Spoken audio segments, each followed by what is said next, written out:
Okay, already so many. I'll go with you. Yes, ma'am. Come here. Tell us your name and then ask the question. Please sit.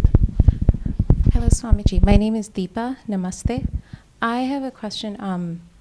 So consciousness is the witnessing aware, like the witnessing consciousness that we are. Yes. So after, I guess, once there is enlightenment is achieved, what is making choices in our waking life? And in the example of, if we're, there's a position where somebody is hurt, or, through, if, as doctors, you're making decisions if someone is dying. So what is, how is it working? I'm confused. All right. So Deepa is asking if consciousness is the witnessing consciousness and you realize yourself as that in enlightenment, after that, how are choices made? You're asking, this is the question you're asking basically? Well, how does it work really? What is making the choices? What is making the witnessing. choices? It's just witnessing. So how is it making the choices? Or what is making the choices? Is the question clear?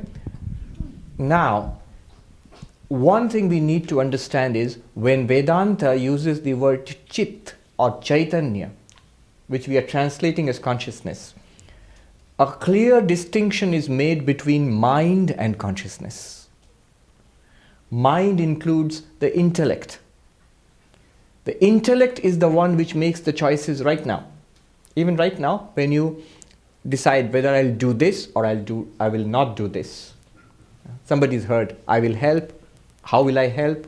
All of these decisions, these are being made by the intellect. We gather data, then we think about it, and then we respond. So it's the intellect, the mind, the emotions, all of that, we can use one common term, mind. In Vedanta, the term used is antakarana, inner instrument, which is different from consciousness. Normally in day-to-day language, we do not make the distinction. If in ordinary English, or even in consciousness studies, when you use the word consciousness, the way in which it is used is, I am seeing, so this is consciousness. I am thinking, or I feel happy or sad, this is consciousness. But Vedanta will say, wait a moment. You have to be a little more subtle than that. Take an example of, say, I feel happy. There are two things are involved. One is consciousness and other is the emotion of happiness. The emotion of happiness comes and goes. I am the same one who felt sad. I am the same one who felt indifferent. I am the same one who feels happy. That same one is the consciousness, and the happy, sad and indifferent are the emotions which arose in consciousness and disappeared again. If you ask, how do you make a distinction between consciousness and anything else? In Vedanta, it's very clear. In fact, in modern consciousness studies, it's not at all clear. They are still struggling for a definition of consciousness. Vedanta, it's very clear. One of my friends who is a mathematician, he said this consciousness studies is not a valid field, not a useful field. I said, why? It's such a field, a happening field. He said any field where the matter of study cannot be defined precisely is not a mature field. So in consciousness studies, you are unable to define. They have not come to any kind of useful definition of consciousness, the multiple definitions of consciousness among those who are doing consciousness studies, various kinds of scientists, psychologists, linguists, philosophers. But in Vedanta, the definition is very clear. How is it clear?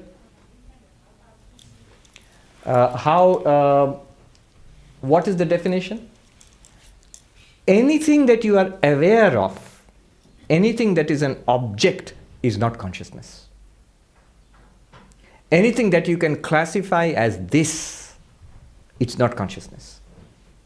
So for example, this cloth, it's an object of consciousness. I am aware of the cloth is not aware of me.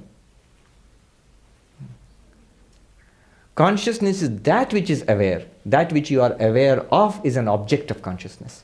It's an operational definition, but very clear definition. The body, am I aware of the body? Yes. then the body is not consciousness, it's an object of consciousness. Now go deeper. Here is the interesting thing, the difference between Vedanta and modern consciousness studies. What about the mind? What about emotions? What about memory? What about intelligence, the intellect, which decides and makes choices to do or not to do? The intellect. Are these consciousness or are they objects of consciousness? The way to decide this, ask yourself the question, is it something that I'm aware of? Are you aware of thoughts? Just now perform an experiment. Think 2 plus 2 is equal to? It's too easy. All right. 20 into 20 is equal to? 400. Some of you are hesitating. That is the state of math today. 20 into 20 is equal to 400. You think this thought. You perform this operation in your mind. Now, let me ask you a question. Are you aware, whatever you are you aware of this operation 20 into 20 is equal to 400? Or is 20 into 20 400 aware of you? You are aware of it. Whatever you are this conscious entity aware of a thought. 20 into 20 is equal to 400 is an operation performed by the intellect. Right? Yes. It's something very subtle. It's in the mind. It's in the intellect. But you are aware of it. It's an object. Vedanta will say this is a gross object, physical object. The body is also a physical object. Thought 20 into 20 is 400. That is a subtle object. It's a thought. It's a mental operation, an intellectual operation. Therefore, it is not consciousness. It is an object of consciousness. It is something which shines in your consciousness. Is this an accurate report of what is happening right now? 20 into 20 is 400. It is a thought in my awareness. Is it speculation or is it an accurate report of what's happening? Yes. In philosophy, they call it a phenomenological approach. Phenomenological approach is not theoretical approach. It's not a metaphysical approach. It's not a speculative approach. Phenomenological approach means try to describe your experience as much as possible without any assumptions. Try to describe your experience as you are experiencing it now. How are you experiencing it? Clearly, I'm experiencing a cloth. Or even more precisely, you can say I am experiencing a color, a texture. I am experiencing a physical, this touch, warmth, pressure. Phenomenologically. Internally, when you look, I am experiencing a concept, an idea, mental operation. 20 into 20 is equal to 400. That one which is experiencing is consciousness. But is that not the consciousness plus Maya? All right, we'll come there later. We're doing it phenomenologically. Okay, so that one which is experiencing is consciousness. What it experiences is an object. The object may be a physical, gross object like this, or it may be a subtle object like a feeling, a thought, a memory, or an intellectual operation like making a choice. Now you can answer the question yourself, that what is it that makes choices? The intellect. The consciousness itself, the Turiya, whether you are enlightened or not enlightened, it's always the witness. It's the witness of the intellect making choices. The difference between being enlightened and not being enlightened is when I regard myself as intellect, mind, emotion, feelings, body, this is who I am. Turiya is nowhere in the picture. That I do not understand. I do not even conceive of it. It does not enter into my self-concept. That is unenlightened state. What is the enlightened thing? That the same intellect, the same mind understands that I am the consciousness shining upon the mind. I am not the mind. I am the witness in which the mind operates, the body operates, and the world appears. That's enlightenment.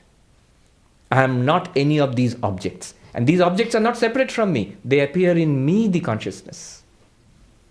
There are 2 steps to this realization. Remember, when they ask the question, it's not only their question. These are fundamental questions which we all share in. So the insights often people who have not asked the question, they might often benefit from the insight. So that's why these questioning sessions are very useful. It's for everybody.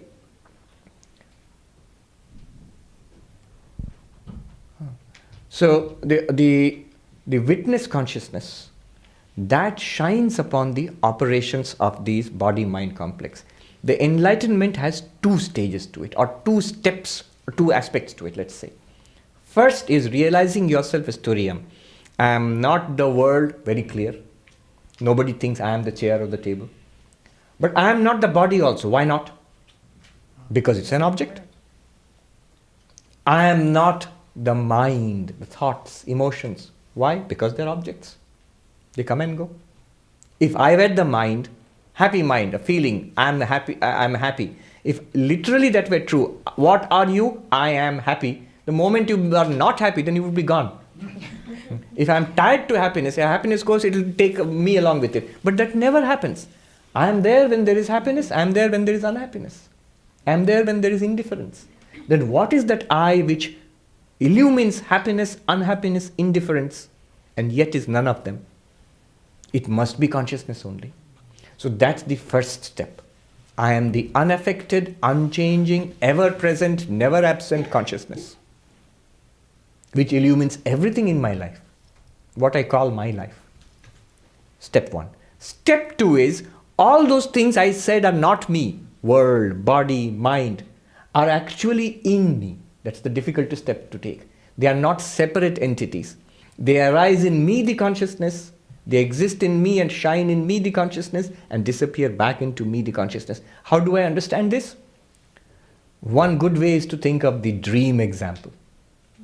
In the dream, all the people that you experience, all the animals and creatures and plants and events that you experience as being separate from you in the dream, when you wake up, what do you feel? They were all in me.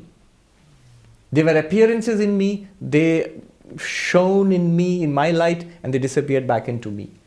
That's what happens in a dream, right? Do that for waking. So the second step will be, I am not any of this, but none of this is different from me. They are all appearances in me. And the appearances in me cannot be different from me.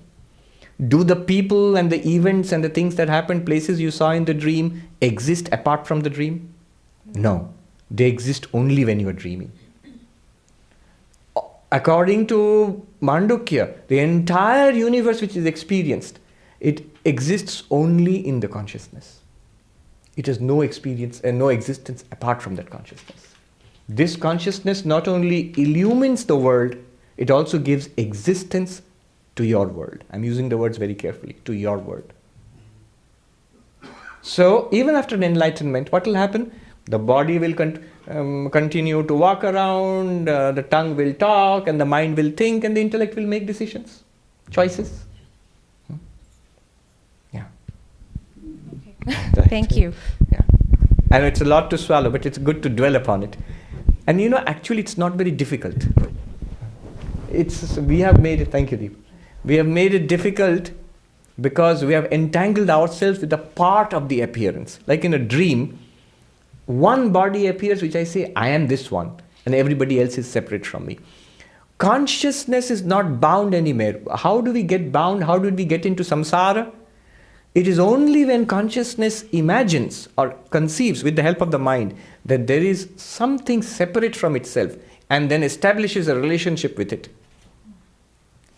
Friend, enemy, indifferent to it, like it, dislike it, hate it, want it.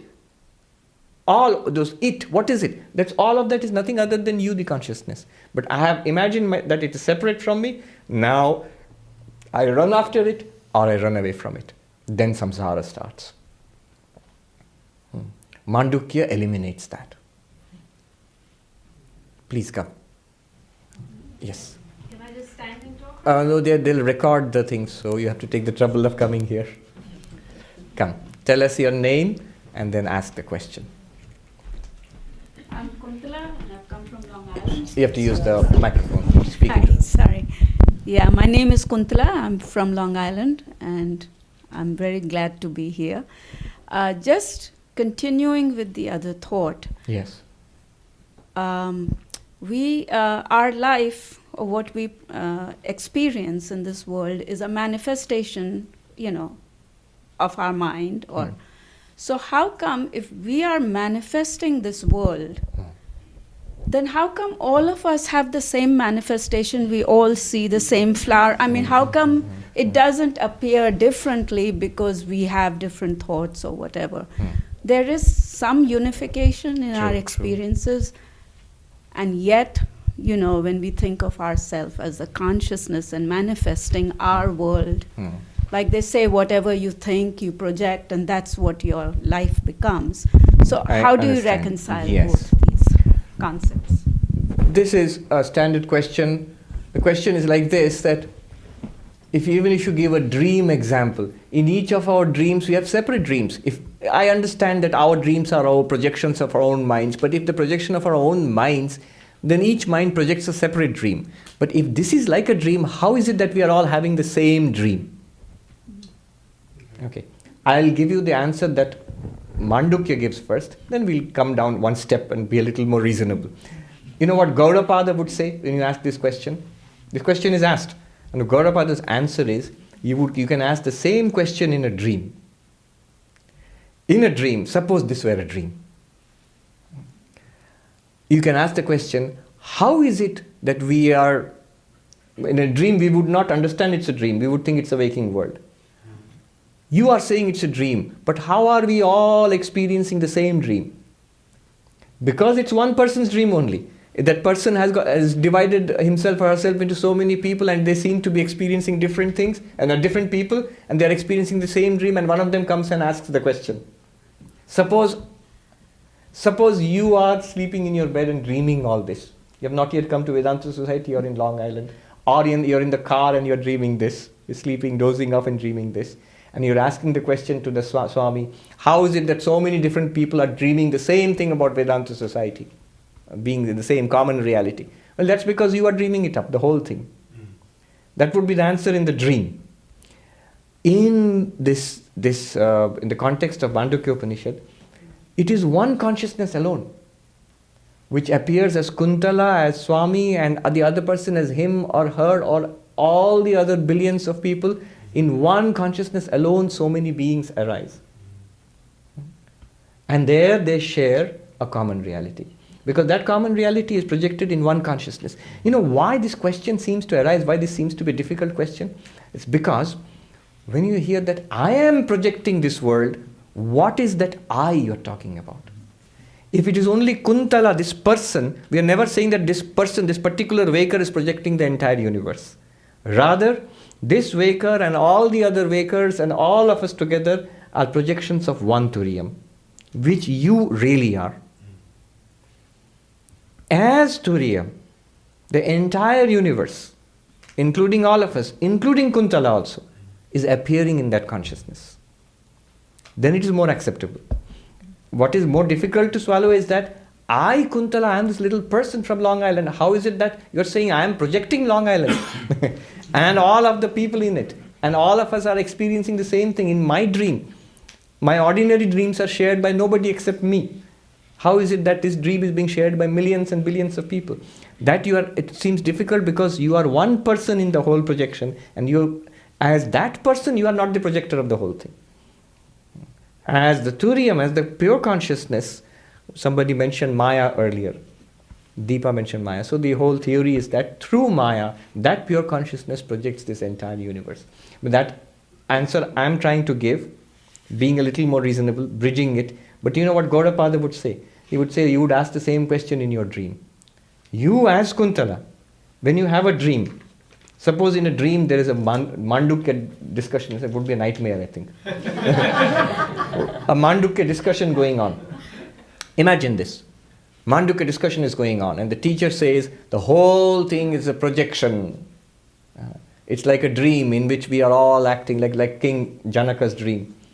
And then you come up there and ask the teacher that how is it that all of us are sharing the same dream? How is it possible?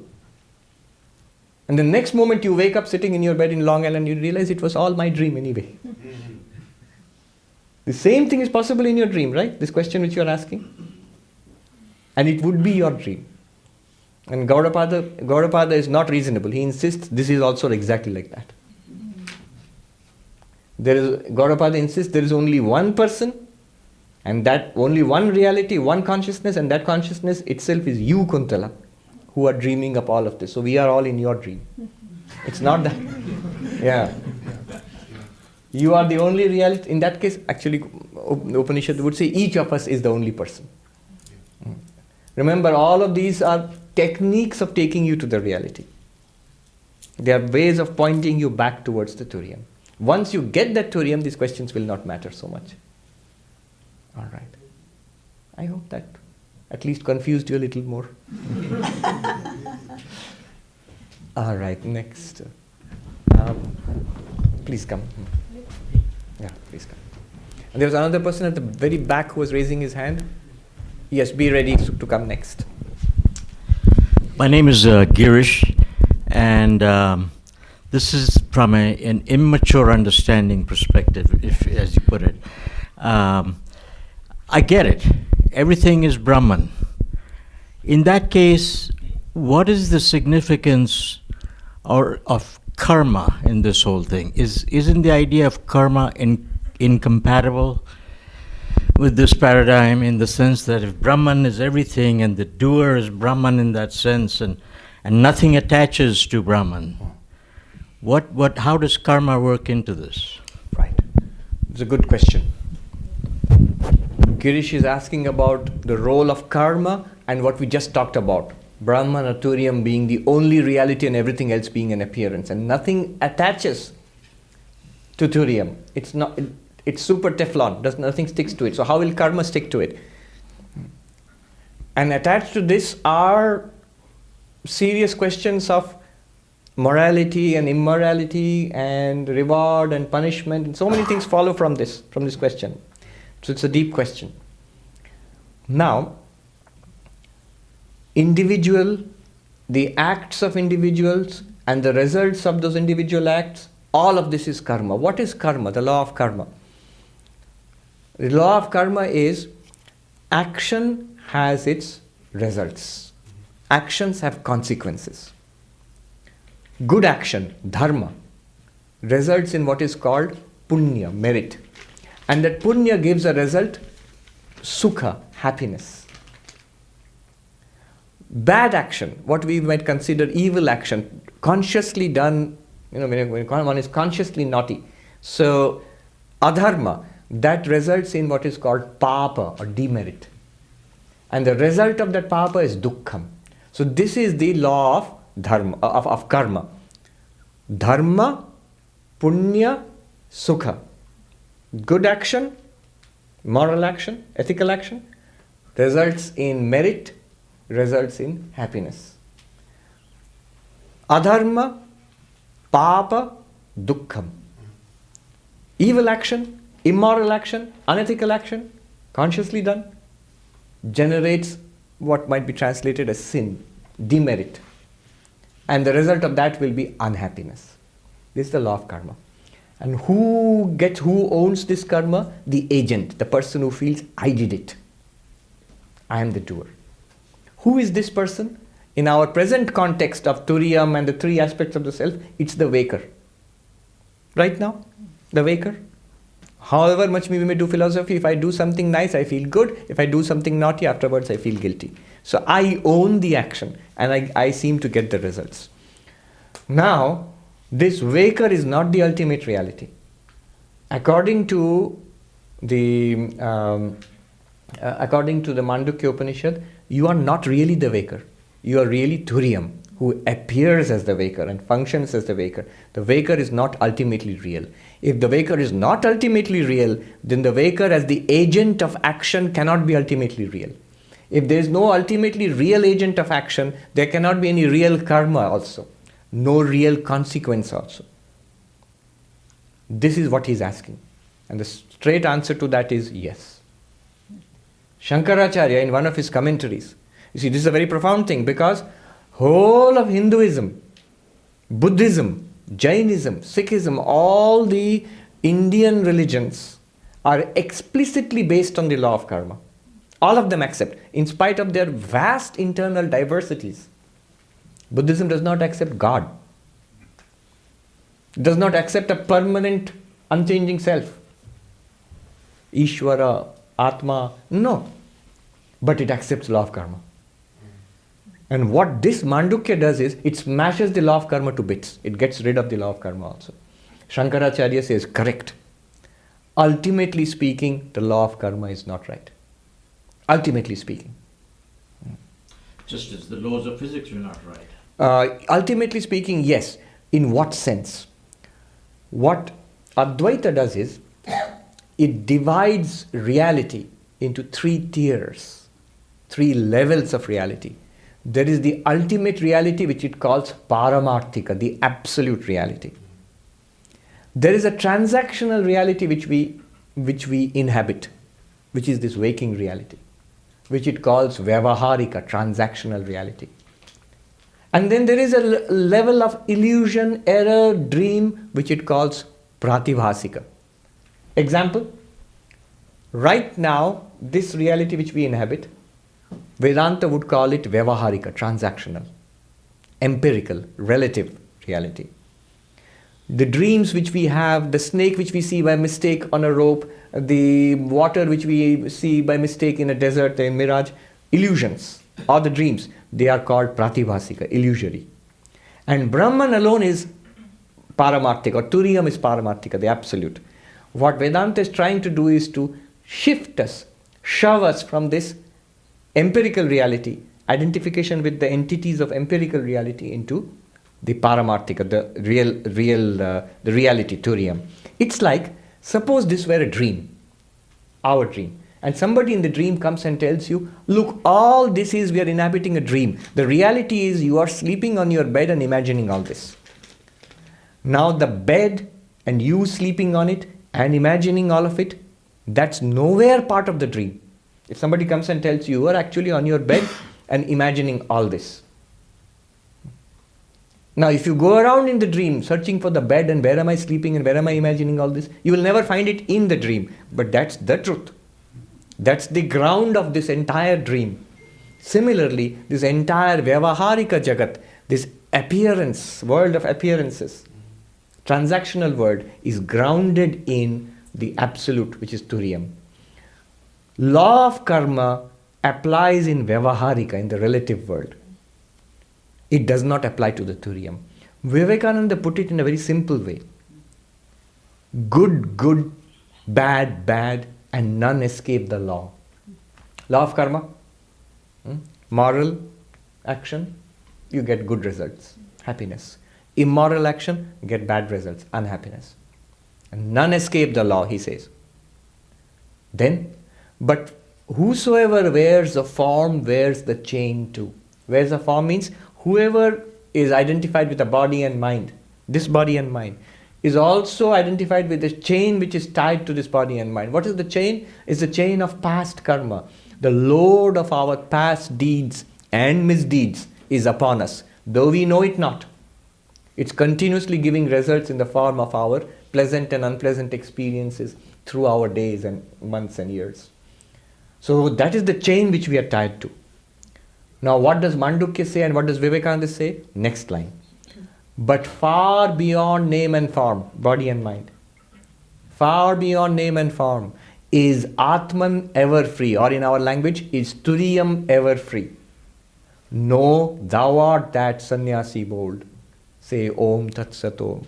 In our language, far beyond, that means right here, and yet transcending it, like the waking transcends the dream, the Paramarthika, the absolute, transcends the relative.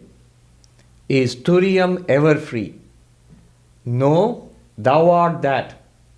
O Girish bold. Say Om Tat Sat Om. While inhabiting this, so the law of karma will continue to appear to function and give results. But you are not affected by it. And that not affected Turiyam is the absolute. This law of karma will continue to function just like a dream. At this level, yes.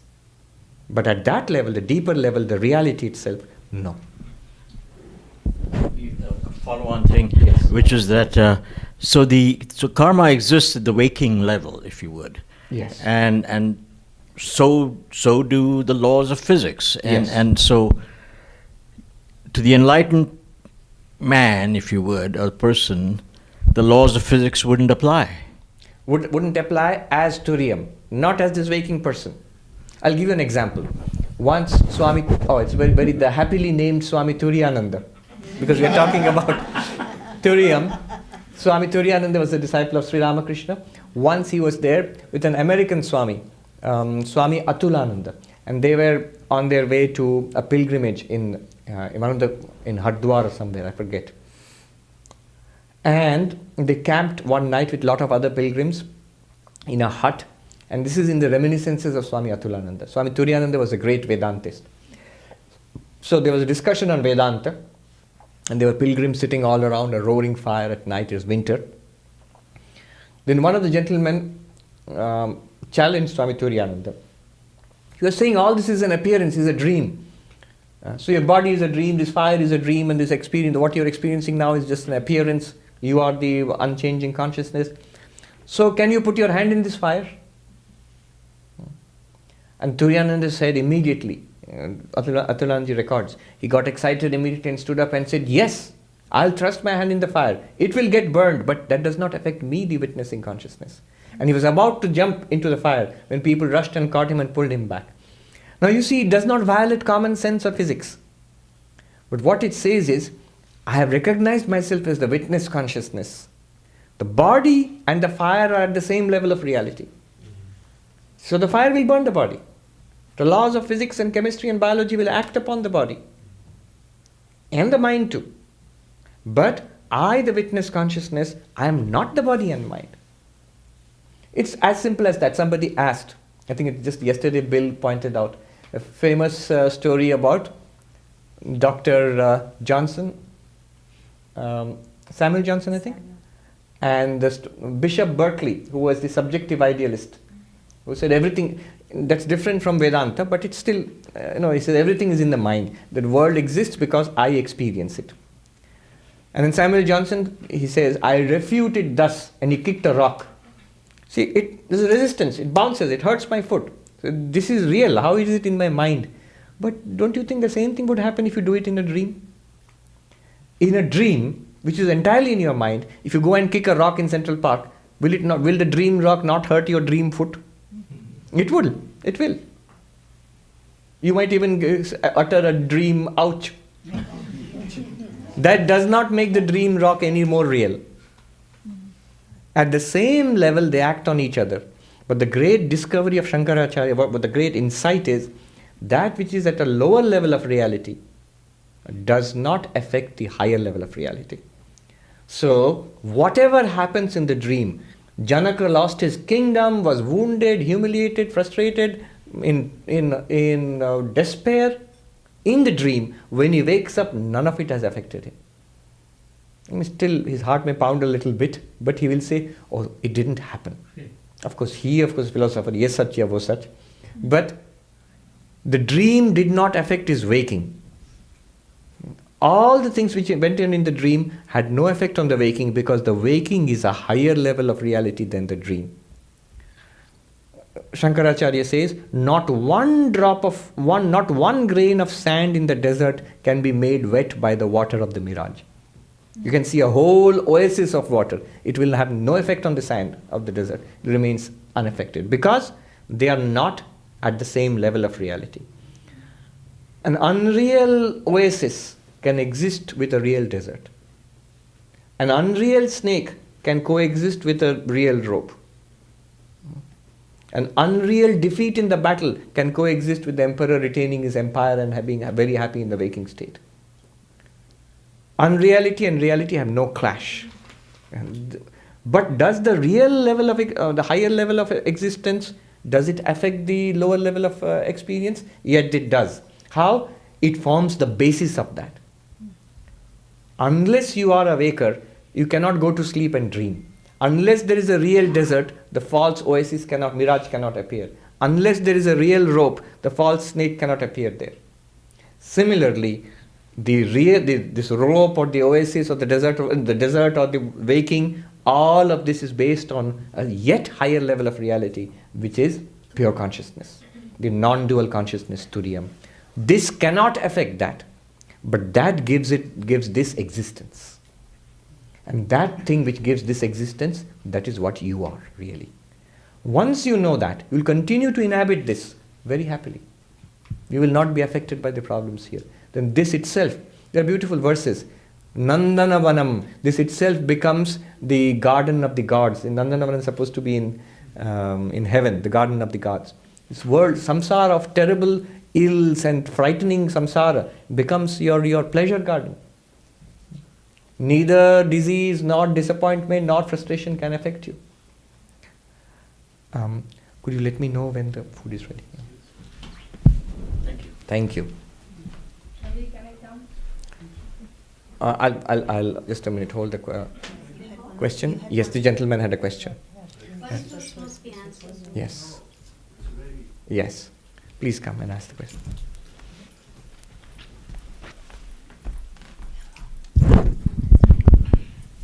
Well, What's the thank time you. now? 10 past. 10 past. Thank you, Swami. Can you tell us your name and ask? Yes, I'm Ron Johnson, coming from New Jersey. So I have, interesting enough, a confusing question, and that is, sort of, what is confusion, and what gave rise to it, and sort of connected with that is the Turiya that we are aspiring to be or experience. Why are we separate from it, and how did we sort of become separate from it? Actually, this is the crucial question. Sit there until we finish talking about it. Yeah. Basically, what Ron is asking is that doesn't the Mandukya Upanishad, it seems to be telling us that all of this which we are experiencing now, the troubles we are undergoing, at the root of all of this is confusion. Where does this confusion arise from? Confusion is another name of error. So we've got it by rote now. There can be only, in Vedanta it's very simple actually. To any question in Vedanta you can answer either Maya, as confusion, or Brahman. These are only two words you can throw. It will be a correct answer, either this or that.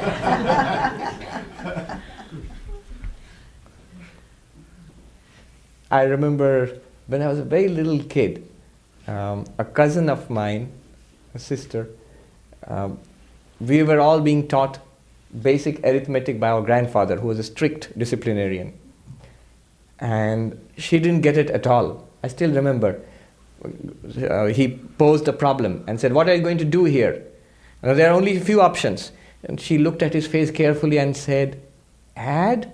And he glared at her, "What?" No, subtract. And he said, "What?" And multiply. "What?" And she says, no, divide. "What?" And she cycles back, "Add?" There are only 4 options available, so it has to be one of the 4. Yes, confusion is at the root. According to Vedanta, at the root of all our problems is a confusion. Confusion between what and what? Between the real and the unreal. We, the real consciousness, we have mixed in elements of the unreal body and mind into our concept of the self. Who am I? I am this conscious being who is body and mind. There are 2 parts here, self and not self, Atma, Anatma, consciousness and not consciousness. And we have put them together out of confusion and we say we are this whole thing. This confusion, this alone is our bondage. Nothing has tied us to nothing in this world. We feel we are tied in this world. And the knot which ties us, the rope which ties us, we are tied by the rope of confusion.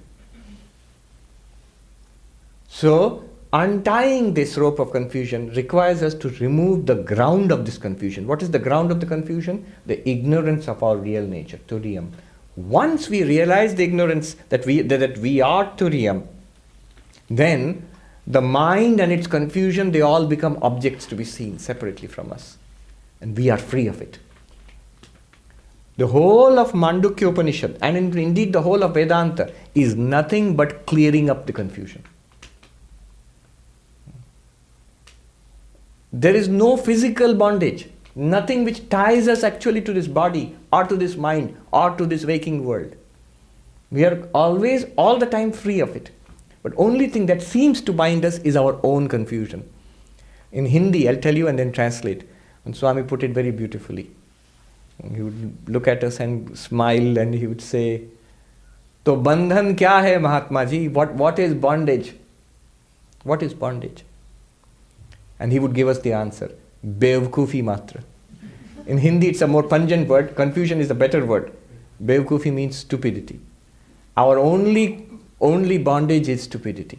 That we don't know the reality. Bevkufi matra. I heard a story of a great Swami. There is a whole ashram established in his name in Mumbai, Prempuri ashram, a big ashram.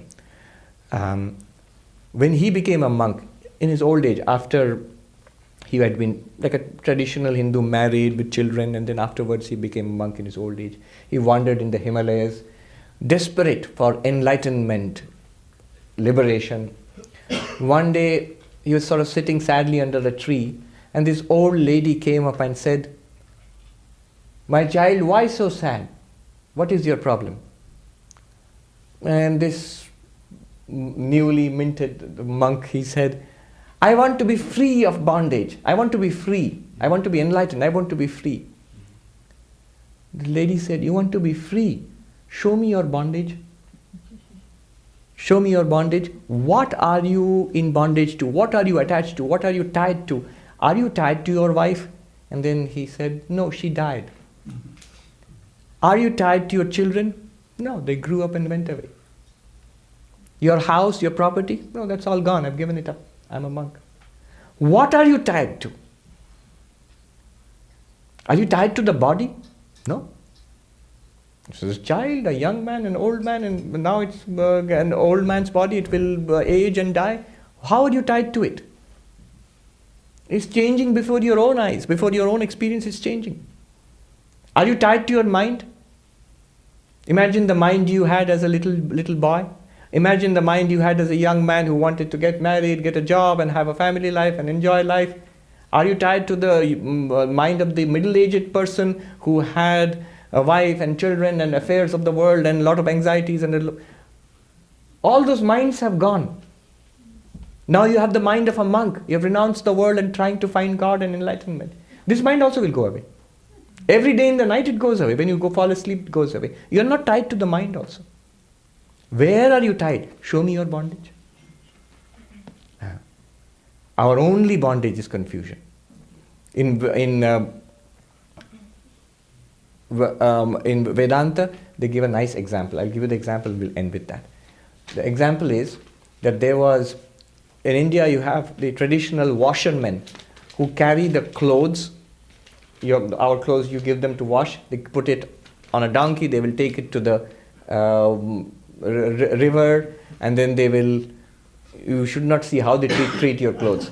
They will pound it and on the river, but they really make it clean. It really works. And then they'll spread it out on the rocks. You'll see thousands of clothes out on the river bank on the rocks. And they'll wait the whole day until the clothes are dried. So that's a natural dryer, natural washing machine and natural dryer. And then they will pack it, they'll fold it nicely, put it on the donkey and bring it back home, and next day go and deliver it to your home. Now this man who is to do this for his living, one day when he came to the river bank with the clothes on the donkey, then he suddenly saw to his horror he had forgotten to bring the rope with which he would tie the donkey to a tree.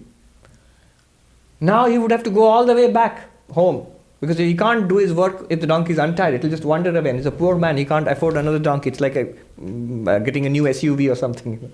So what does he do? And there's this gentleman walking past, obviously a well-educated person, and this poor man asks, "Sir, what can I do?" And the gentleman says, oh, don't worry. All you do is go near the donkey, make sure he's seeing you, and act as if you're tying the donkey. That'll work? Yes, it'll work. So this man does that, unloads the clothes and goes near the donkey, and then as if taking out a rope and then putting it around the donkey's neck and tying it to the tree, acts, and the donkey watches. Sort of flicks its ears. And this man goes to the riverbed and to wash the clothes and keeps looking back at the donkey. Donkey standing there, perfectly still. No movement. Oh, wonderful. And then when the time is in the evening, it has come, he has packed up all the clothes, he loads on the donkey and tells the donkey, now move.